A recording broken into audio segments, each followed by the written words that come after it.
Bienvenue à la plénière. Données probantes sur le Conseil scientifique, quelques observations empiriques.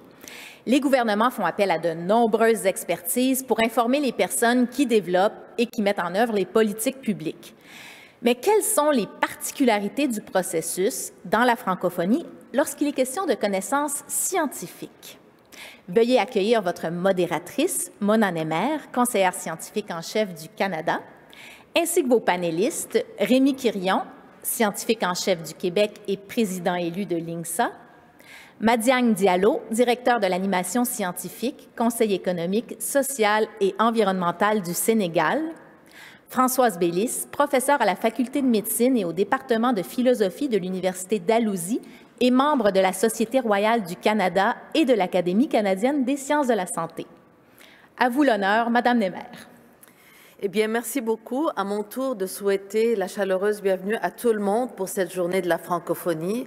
J'en profite aussi pour remercier Rémi Quirion et toute son équipe au Québec, ainsi que nos collègues en Nouvelle-Zélande pour l'organisation extraordinaire de cette conférence qui s'est faite de façon virtuelle. Vive la technologie.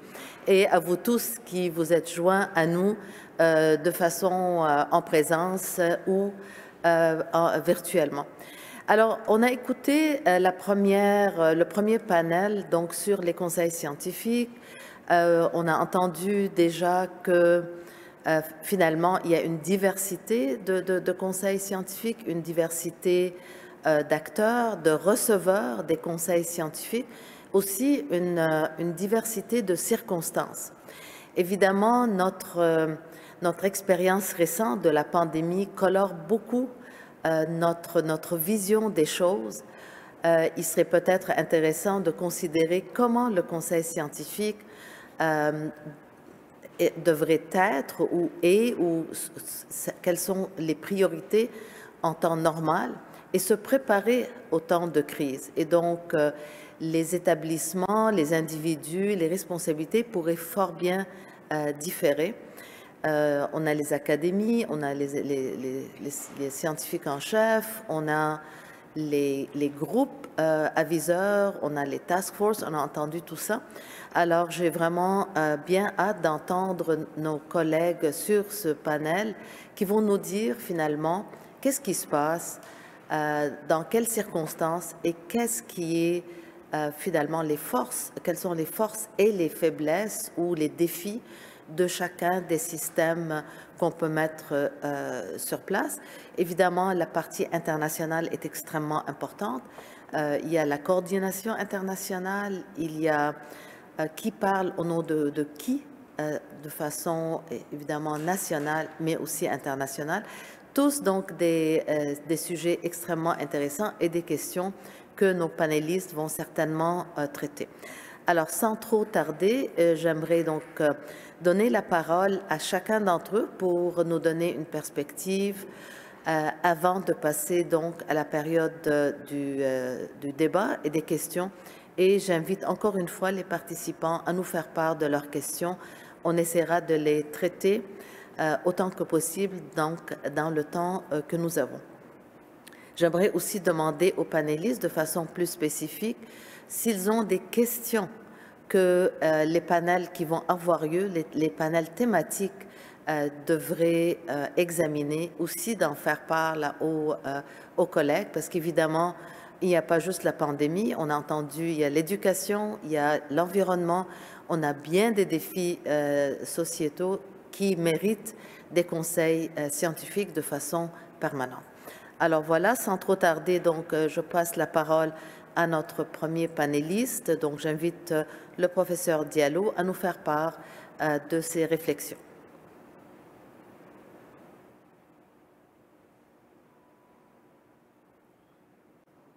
Est-ce que vous êtes sur mute? Et l'ensemble des honorables invités à cette prestigieuse conférence de INSA 2021. Je voudrais aussi saluer Madame Françoise Bélis et l'ensemble des autres participants à ce panel. C'est un grand honneur pour moi de prendre part à cet événement pour la deuxième fois et parler de cette problématique du conseil scientifique, en particulier dans le monde francophone et encore plus particulièrement dans les pays d'Afrique francophone, me permet juste d'élucider les gens, d'abord sur ma spécialité d'aide à la décision, mais aussi sur mon quotidien de conseiller scientifique au Conseil économique, social et environnemental du Sénégal. D'abord, on va comprendre le contexte qui est une force pour la notion de conseil scientifique. Tous les pays francophones d'Afrique et en général tous les pays d'Afrique sont en train de dérouler ce qu'on appelle des plans d'émergence économique. Tous les pays d'Afrique aujourd'hui participent à ce qu'on appelle la zone de libre-échange économique de l'Afrique. Et nous savons tous que les pays africains exécutent des politiques publiques à partir de directives régionales, à partir de directives continentales, mais surtout des directives très influencées par les grandes rencontres internationales. G20, G7, Club de Paris, Afrique-Chine, etc. Alors, la question c'est comment les scientifiques peuvent contribuer convenablement à la planification de l'émergence économique des pays d'Afrique et des pays sous-développés en général. Les décideurs publics et privés, comment ils pourraient avoir accès facilement aux connaissances technico-scientifiques produites, en particulier en local. Parce que tous nos pays possèdent des centres de développement, des centres de recherche, des sociétés de savoir. Alors, empiriquement, comment ça marche dans les pays francophones? Dans les pays francophones d'Afrique, le conseil est plutôt institutionnel qu'individuel. Aucun des pays francophones d'Afrique n'a la fonction ou la mission de scientifique en chef. En général, depuis leur indépendance, dans les années 60, 58, 61, les pays ont installé ce qu'on appelle les conseils économiques et sociaux. C'est une institution constitutionnelle composée d'experts de tous les secteurs. Et depuis les années 80, 90, à ces conseils économiques, les présidents ont créé à côté les académies des sciences. Mais notons que les académies des sciences ne sont sollicitées que sur les sujets d'ordre scientifique et technologique, et aujourd'hui d'innovation.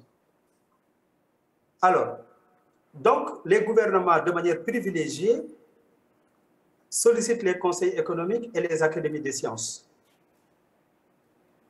en matière de conseil.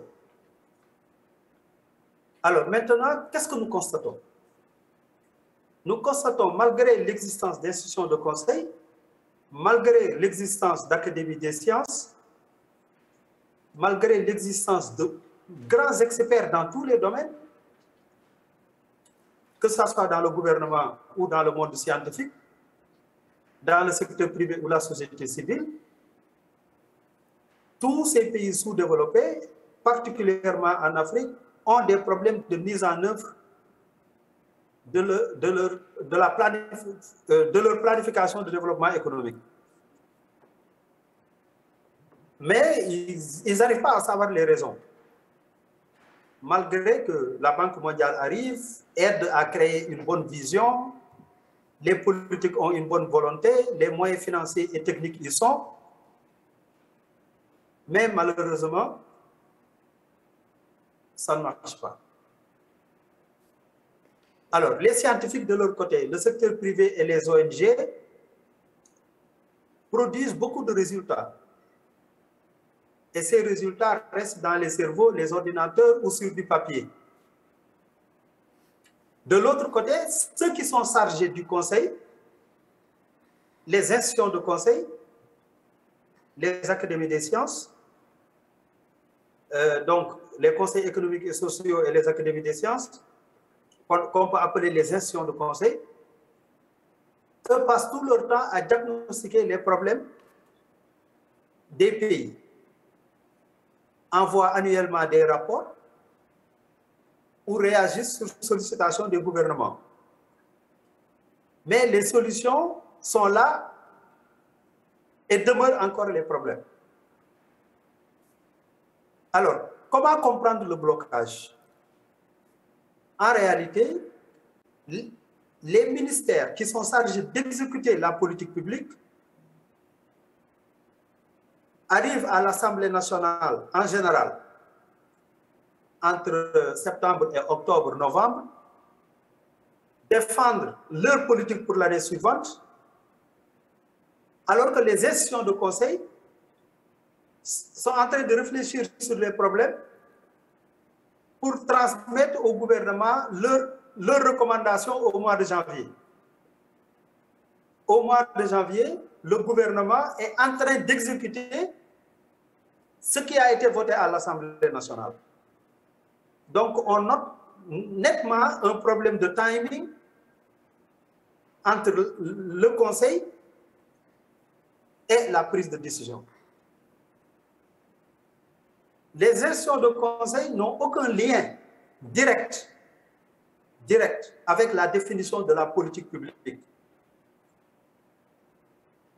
Volontairement, ces institutions de conseil sont sollicitées ou volontairement étudient des problématiques importantes et transmettent des recommandations.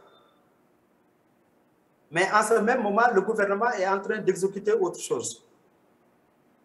Là, on parle dans la normalité et non dans les cas d'urgence. Les scientifiques, les ONG, sans lien avec les institutions de conseil, sans lien avec le gouvernement, aussi font des études qu'ils jugent importantes, envoient des recommandations qui ne sont pas alignées au timing du gouvernement. Donc, en analogie, ça veut dire quoi?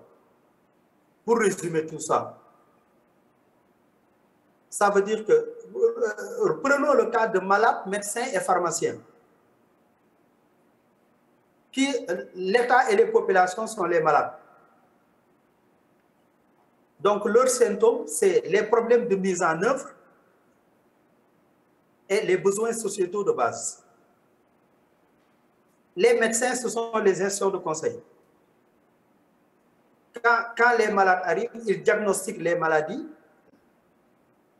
et proposent les médicaments disponibles dans leurs armoires. C'est-à-dire les connaissances des experts au sein des institutions de conseil. Alors, les pharmaciens, ce sont les scientifiques, le secteur privé et les ONG. Eux, ils produisent tous les médicaments, c'est-à-dire toutes les solutions qu'ils développent, mais n'ont ni accès aux malades, c'est-à-dire à l'État et aux populations, n'ont ni connexion avec les médecins, c'est-à-dire les institutions de conseil. Alors, comment on peut soigner un malade dont le médecin a contact, mais n'a pas contact avec le pharmacien, et dont le médecin n'a pas toujours la solution qu'il faut? Voici, en gros ou grosso modo, le problème du conseil scientifique en Afrique, en particulier francophone. Il n'existe pas un cadre de concertation ou une connexion directe entre les acteurs. À cela vient s'ajouter, pour résumer, pour finir, le problème sur la notion de scientifique. Quand ils entendent scientifique, les politiques croient que c'est la physique, c'est les maths, c'est la biologie. Alors que le conseil scientifique devrait être redéfini comme le conseil basé sur des données scientifiquement prouvées ou vérifiées. Si on disait aux politiques que le conseil scientifique consiste en un exercice de collecte de données scientifiquement vérifiées pour prendre des décisions, le politique accepterait mieux la notion de conseil scientifique. Et donc, pour cette première partie, je m'en limite là, juste pour dire que le conseil scientifique, en Afrique, sa principale faiblesse, c'est qu'elle n'intègre pas le processus décisionnel. Les propres acteurs qui sont chargés de conseiller ne sont pas formés au métier de conseil. Parce que le conseil, c'est un métier. Si vous allez dans les cabinets qui entourent l'autorité, très peu savent que le processus décisionnel contient 7 étapes. Quelles sont ces étapes? Où est-ce que doit intervenir le conseil? À quel moment la décision?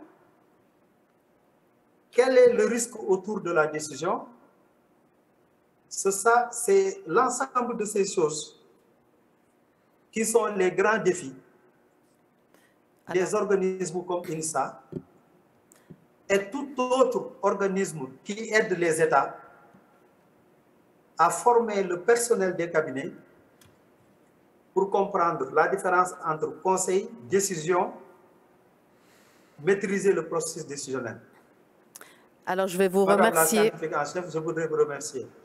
Alors, merci beaucoup. Vous nous avez mis sur la table bien des questions auxquelles il faudrait trouver une réponse, des réponses qui ne seront pas faciles, mais je retiens quand même que l'intégration des avis scientifiques dans la vie démocratique, dans la vie politique est extrêmement importante.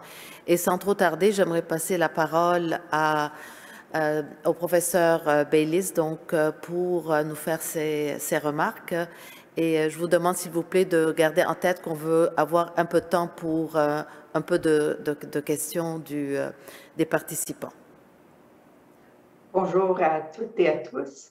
Mes commentaires seront assez brefs. Ils reflètent ma formation qui est en philosophie avec une spécialisation en bioéthique, mon milieu de travail qui est une faculté de médecine et mon expérience récente avec 2 comités de l'OMS. Je suis membre d'un groupe de travail à l'OMS sur le développement d'un cadre d'orientation mondiale pour l'utilisation responsable des sciences de la vie et aussi membre d'un comité consultatif d'experts de l'OMS sur la modification du génome humain. Et c'est dans ce contexte-là que j'ai pu réfléchir à la question qui nous a été posée, qui était de mieux comprendre quelles en étaient les forces et les faiblesses des conseils de recherche ou des comités avisables.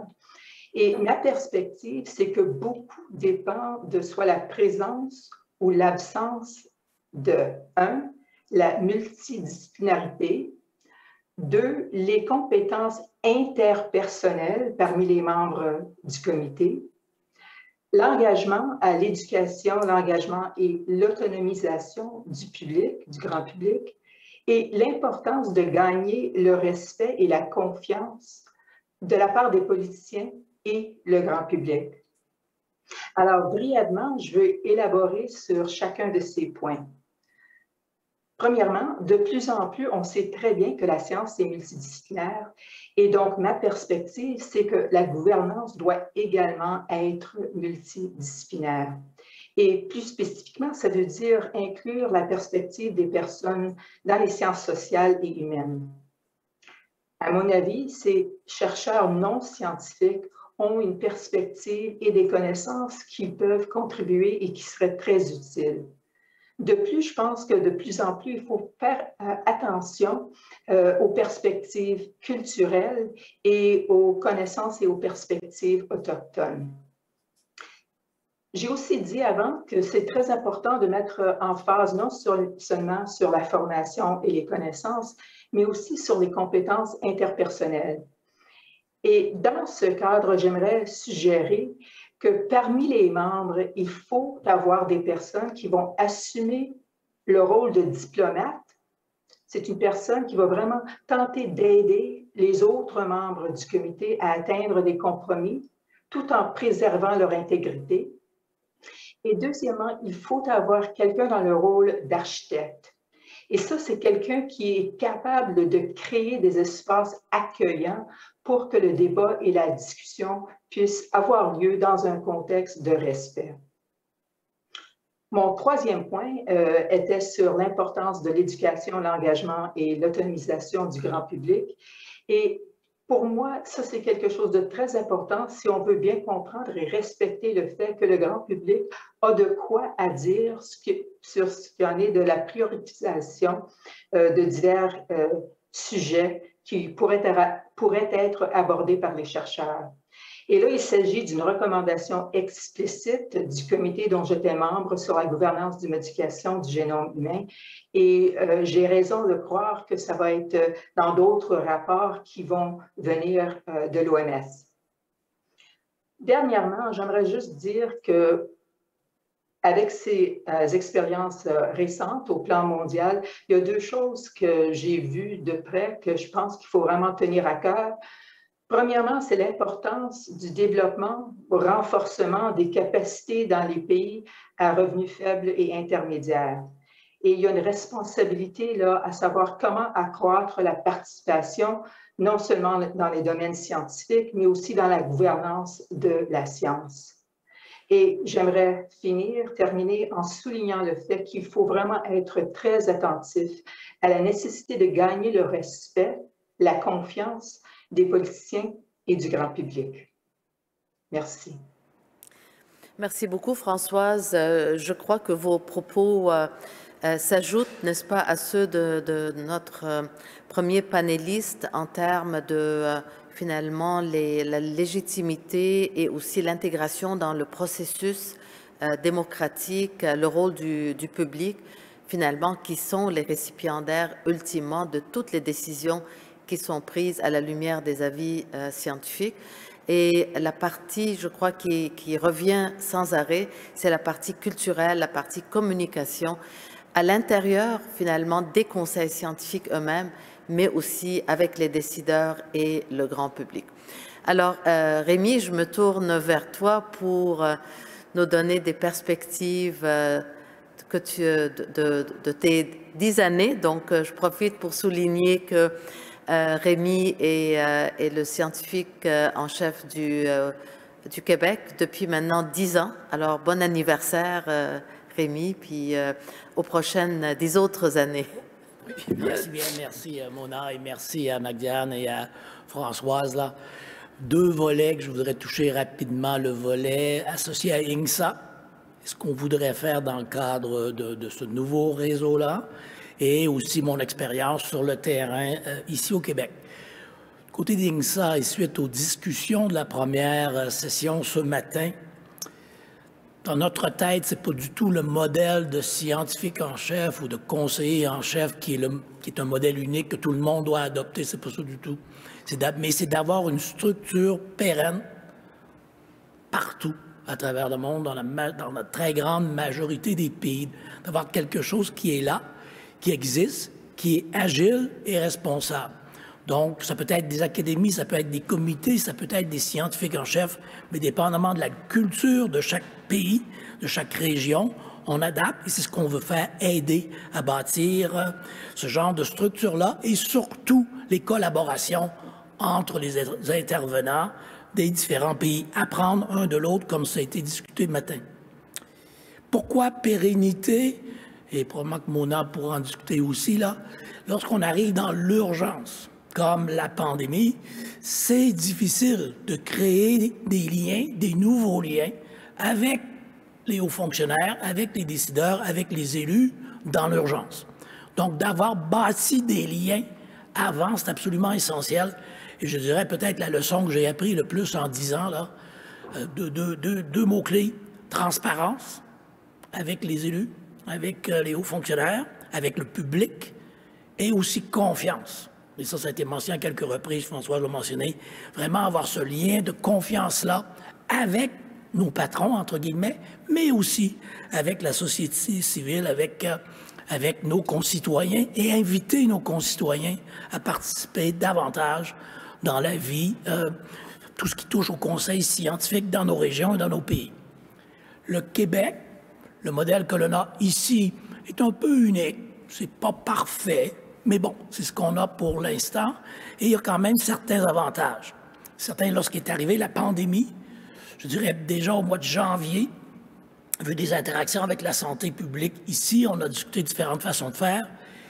Et l'avantage peut-être que j'ai par rapport à d'autres organisations, c'est qu'en même temps, je dirige les 3 fonds de recherche du Québec dans toutes les disciplines. Donc, ça me fait 3 conseils d'administration, 15 membres par conseil. Donc, j'ai à peu près la majorité des expertises en sciences très, très pures, entre guillemets, en sciences sociales, en sciences humaines, en philosophie. Donc, je peux me retourner rapidement vers ces experts-là pour dire, ben moi, je ne connais pas vraiment le sujet.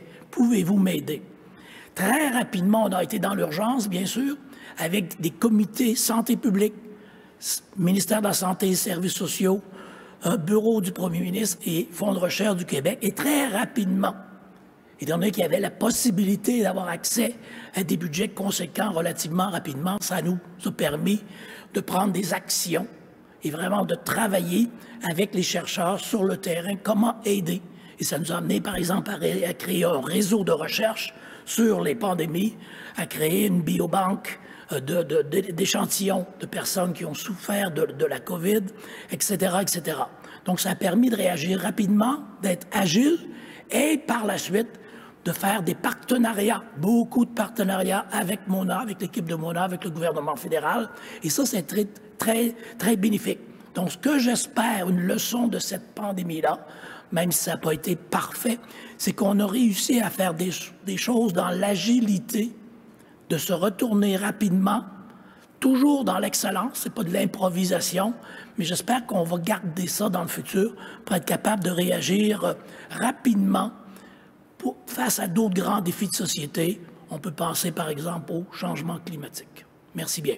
Et peut-être, dernier mot, toujours se rappeler, mes patrons me rappellent une fois de temps à autre, là, on est des avideurs, c'est pas nous qui décidons, on donne des avis en bout de ligne. Des fois oui, des fois non, mais c'est eux qui décident pour toutes sortes de raisons. Merci. Merci Rémi. En effet, donner des avis, c'est aussi une leçon d'humilité et donc bien comprendre les rôles, je crois que c'est très important. Alors, des thématiques qui reviennent, puis je crois que tu les as bien résumées, Rémi, des structures pérennes, peu importe, une personne, des personnes, des organisations existantes, une agilité pour le temps de crise, mais aussi une définition des rôles. Et on l'a entendu avec le panel qui a précédé, à un moment donné, il ne faut pas non plus que les gens s'improvisent dans des rôles qui ne leur ont pas été nécessairement donnés. Alors, on commence à avoir plusieurs questions, donc je vais tout de suite les relayer à nos panélistes parce que je pense que c'est un peu au cœur de ce qu'on est en train de discuter. Donc, la première question, c'est comment est-ce que les conseils scientifiques doivent-ils s'ajuster selon les sujets et les temps de paix ou de crise? Alors, peut-être parler des sujets, puisqu'on a beaucoup parlé de la pandémie. Qu'est-ce qu'on fait, par exemple, pour le climat? Qu'est-ce qu'on fait pour l'éducation? Comment est-ce que ça colore les avis scientifiques ou les structures qui sont impliquées, etc.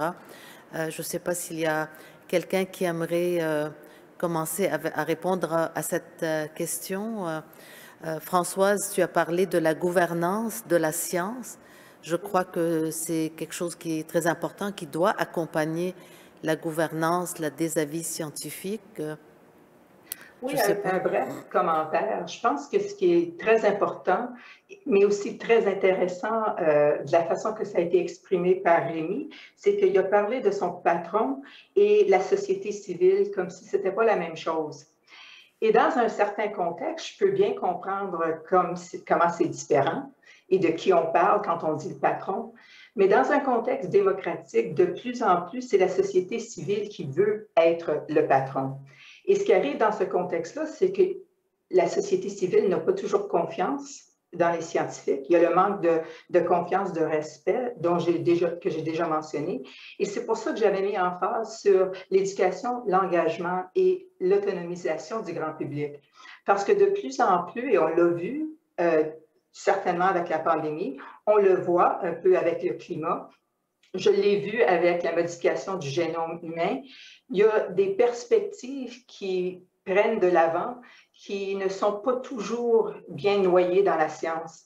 Et c'est dans ce contexte-là que je pense qu'il faut mieux comprendre qu'est-ce qu'on va faire en termes de choses comme la transparence pour s'assurer qu'on est en train d'amener les deux côte à côte. Donc, oui, on répond à son patron, mais on comprend qu'à un moment donné, le patron répond à la société civile et que certaines fois, les décisions qui vont être prises vont être des décisions politiques qui sont légèrement basées sur la science.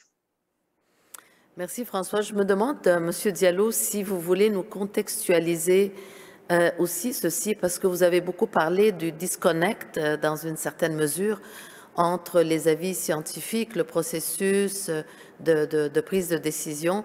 Est-ce que vous voyez un sujet en particulier qui serait plus, comment dirais-je, plus facile à amener les avis scientifiques, la population et les décideurs autour de la table en temps opportun, donc pas trop tard? Alors, merci beaucoup. Donc, sur ces mécanismes de conseil scientifique, comment ils devaient s'ajuster? D'abord, le monde scientifique. On peut être scientifique, verticalement très bon dans son domaine, trouver toutes les solutions dans son domaine, mais que ces solutions ne peuvent pas servir dans la politique publique. Dans le sens où les problématiques de politique publique sont des problématiques multicritères et multidisciplinaires.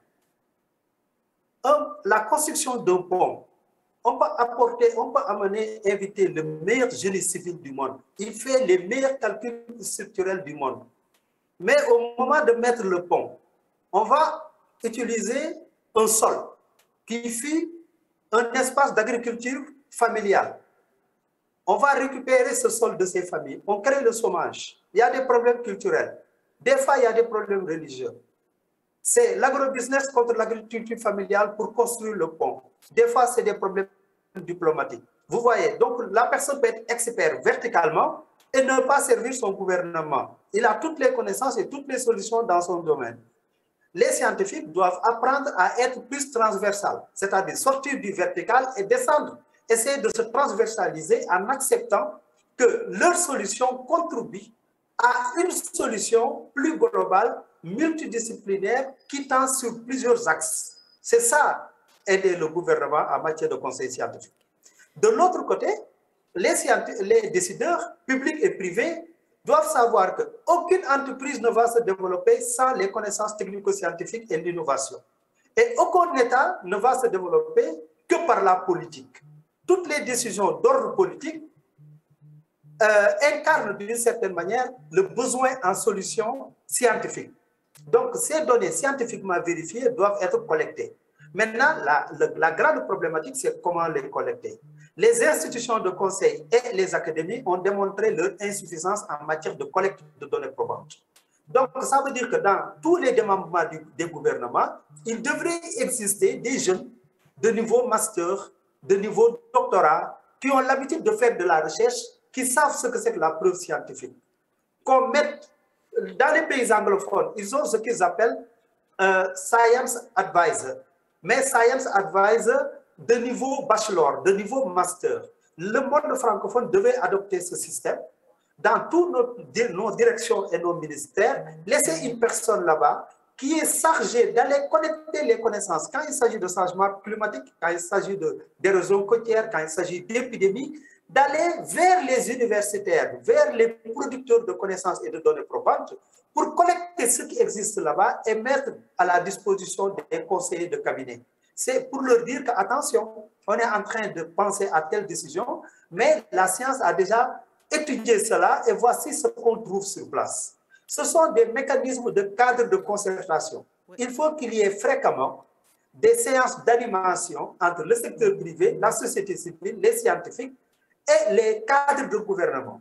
Dans la fonction publique, il existe l'école de l'administration publique, mais il n'existe pas l'école du conseil. Comme le professeur Rémy l'a dit, et vous l'avez appuyé, Madame Némé, la fonction de conseil, le conseil est ingrat, parce que c'est un travail qu'on doit faire en back-office et laisser le décideur prendre sa décision. On ne peut pas s'aligner au décideur, sinon on devient décideur. Mais maintenant, on doit être expert en collecte d'informations pour amener aux décideurs la meilleure information possible. Et pour cela, c'est ça qui crée cette confiance dont Rémi parlait. Et cette confiance, pour la créer, il faut être connecté aux producteurs de connaissances. Et c'est cette connexion qui nous manque, la personne qui connecte. On devait former les jeunes dans les universités. Même le conseil scientifique doit aller à l'université comme discipline de formation courte pour créer cette culture scientifique dont on parlait dans le panel précédent. Oui. Donc, merci beaucoup. Je crois que vous soulevez la question de la formation, justement. Et puis, on a une question là-dessus. Puis, Rémi, je vais me tourner vers toi parce que je sais que tu as été le premier à mettre sur pied un comité jeunesse. Peut-être que tu voudras élaborer un peu sur le rôle, particulièrement, par exemple, dans la francophonie, dans les pays en développement, de ce développement des capacités dont Françoise a aussi parlé. Et finalement, c'est où qu'on va aller, comment on va s'y prendre, là? C'est pas nécessairement dans les universités, est-ce que c'est via des stages pratiques, puis il y a toute la question aussi de finalement les gouvernements eux-mêmes, les politiciens, les gens dans la fonction publique, qui doivent aussi être amenés à comprendre les interactions avec les conseils scientifiques. Donc, je te laisse commenter là-dessus, Rémi. Oui, merci bien à Mona et merci aux collègues encore une fois. Peut-être juste avant de passer à ça, les points soulevés par Françoise, tout à fait d'accord, et l'engagement du public, expliquer la méthode scientifique au public, et il y a de l'appétit tout le monde au Canada pour ça. Je pense qu'on est quand même assez chanceux. Donc, travailler avec nos concitoyens qui, en bout de ligne, comme disait Françoise, sont nos patrons. Là, peut-être un petit clin d'œil. On a discuté hier beaucoup de niveaux de gouvernement et la façon de donner des avis. Je pense qu'on doit rendre ça très concret. Par exemple, les changements climatiques. Ici, je dirais, ça ne viendra pas des Nations unies ou de l'OMS. Ça va venir des gouvernements très locaux. Et qu'est-ce que ça veut dire pour moi, les changements climatiques dans ma ruelle à Montréal, par exemple, de rendre ça beaucoup plus concret comme on l'a fait durant la pandémie. Donc, je pense que c'est un des défis qu'on a. Bâtir des capacités, moi, j'espère vraiment que les jeunes, de plus en plus, vont être intéressés à interagir avec INSA, interagir avec nous. Et ce qu'on voudrait former, ce que disait un peu Madiane, et Mona est très au courant aussi, je dirais, je parle souvent de bilinguisme, on parle de francophonie aujourd'hui, de bilinguisme, savoir une communauté de pratique, des jeunes dans le futur qui vont, si on peut, avoir les deux langages, le langage de la science, mais aussi le langage des gouvernements. Donc, d'avoir des stages de formation dans les gouvernements pour nos jeunes, je pense que ça va être essentiel. C'est commencé dans certaines régions du monde, incluant ici au Canada. On doit faire plus, sûrement une stratégie qu'on va essayer d'adopter et de développer dans les pays francophones un peu partout à travers le monde. Et j'espère aussi à l'inverse, ça va peut-être être un peu plus compliqué, c'est avoir pour nos hauts fonctionnaires, par exemple, ou des fonctionnaires, d'aller passer un peu de temps sur le terrain avec les chercheurs. Donc, comprendre les réalités un de l'autre. Je pense qu'on va être obligé d'avoir des formation en ce sens-là, et INSA est très disposé à participer à ça. C'est un peu notre rôle, d'augmenter les capacités en termes de conseils scientifiques un peu partout dans le monde. Oui, merci beaucoup, Rémi. J'aimerais renchérir là-dessus sur, finalement, comment amener les fonctionnaires, les décideurs, les politiciens à poser les bonnes questions aux scientifiques. Alors, je veux dire, si c'est la mauvaise question, vous risquez de ne pas avoir une réponse qui est bien utile. Et qu'est-ce que les scientifiques eux-mêmes peuvent apporter en termes d'éclairage est également très important pour ne pas aller au-delà de leurs compétences et respecter le système démocratique dans lequel on vit. Alors, je ne sais pas si les autres panélistes voudraient aussi renchérir sur la question du développement des capacités, puis des modèles qui existent ou qu'on devrait mettre sur pied. Je peux offrir qu'en philosophie, on dit souvent que celui ou celle qui contrôle la question, effectivement, contrôle la réponse. Et ça, c'est quelque chose que je pense est très important à comprendre quand on parle de la formation de la prochaine génération.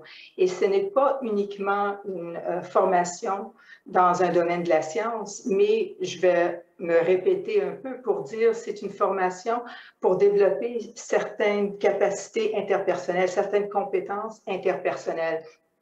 J'avais souligné 2 rôles, il y en a d'autres, mais je vais revenir sur ça. Le rôle de diplomate, c'est quelqu'un qui peut s'insérer dans une conversation, qui peut comprendre qu'il semble avoir un débat sur quelque chose, mais que vraiment, c'est pas là que le conflit. Le conflit est ailleurs. Le conflit, c'est peut-être quelque chose qui a à faire avec, je sais pas, quelque chose qui a à faire avec un conflit interpersonnel qui n'a rien à faire avec une question de science, ou peut-être c'est quelque chose d'autre. Alors, il y a des personnes qui ont des capacités pour mieux comprendre comment est-ce qu'on peut rapprocher des personnes qui semblent être dans un contretemps.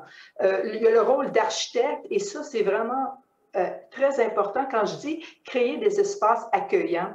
Je pense que ça revient à cette conversation.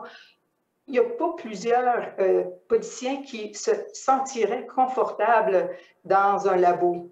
Et il y a plusieurs scientifiques qui ne se sentent pas très confortables dans un milieu gouvernemental.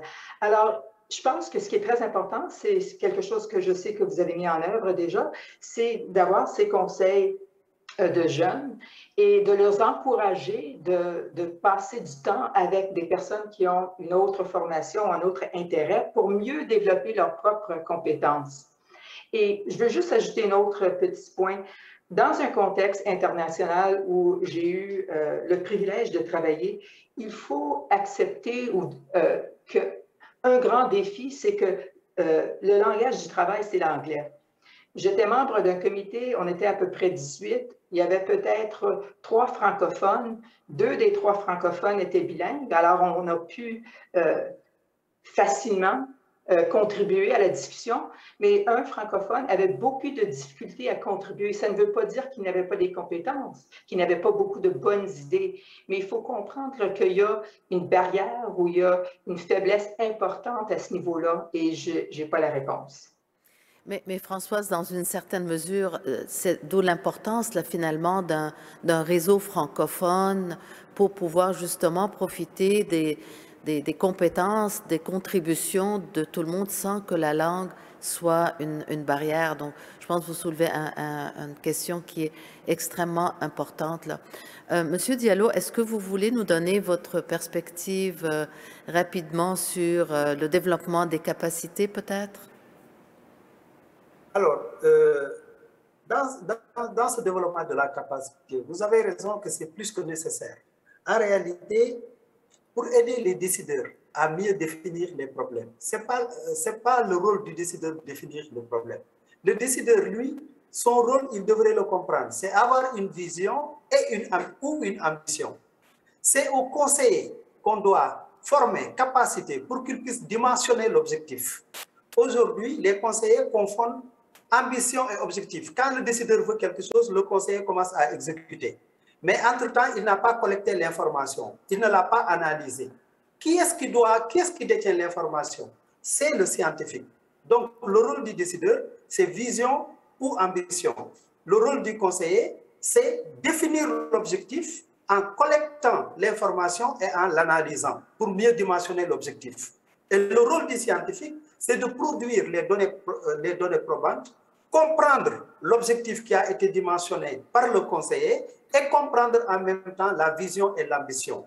Donc, nous devons travailler à créer des séances de formation pour le décideur, pour le conseiller et pour le scientifique, pour que chacun comprenne son rôle et que l'ensemble de ces rôles, comment ils se connectent dans le processus décisionnel. Comme ça, chacun peut optimiser sa contribution. Et ça doit commencer depuis les jeunes à l'université, parce que ce sont les futurs décideurs publics et privés. Bien, merci beaucoup. Écoutez, le temps file, donc je pense que là-dessus, on va pouvoir quand même clore cette séance fort intéressante. J'espère que nos collègues vont pouvoir travailler avec toutes les idées qui ont été mises sur la table. Mais j'aimerais peut-être conclure en disant d'où l'importance finalement d'avoir des structures pérennes, parce qu'il y a cet exercice de collecte des données probantes, cet exercice un peu visionnaire peut-être de savoir c'est quoi la prochaine crise ou question à laquelle on va être confronté, et finalement d'être prêt avec les experts, d'être prêt avec les données et d'être prêt aussi avec les relations.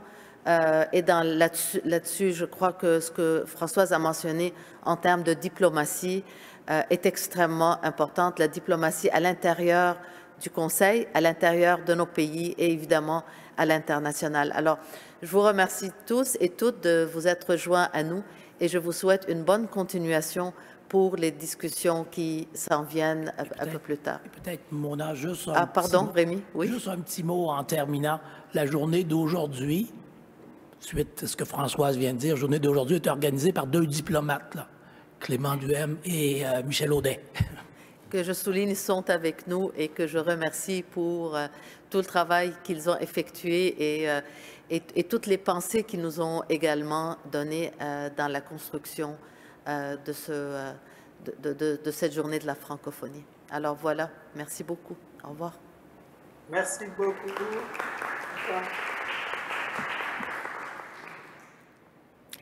Merci beaucoup, Mona Némère. Merci aussi à nos panélistes pour vos propos, encore une fois, très éclairants. Au retour de la pause, vous aurez le choix entre 2 ateliers parallèles, pandémie et crise sanitaire ou éducation. Mais sachez que vous n'êtes pas vraiment obligé de choisir, puisque toutes les séances seront disponibles sur la plateforme 24 heures après leur diffusion. Vous pourrez les visionner jusqu'au 10 septembre inclusivement.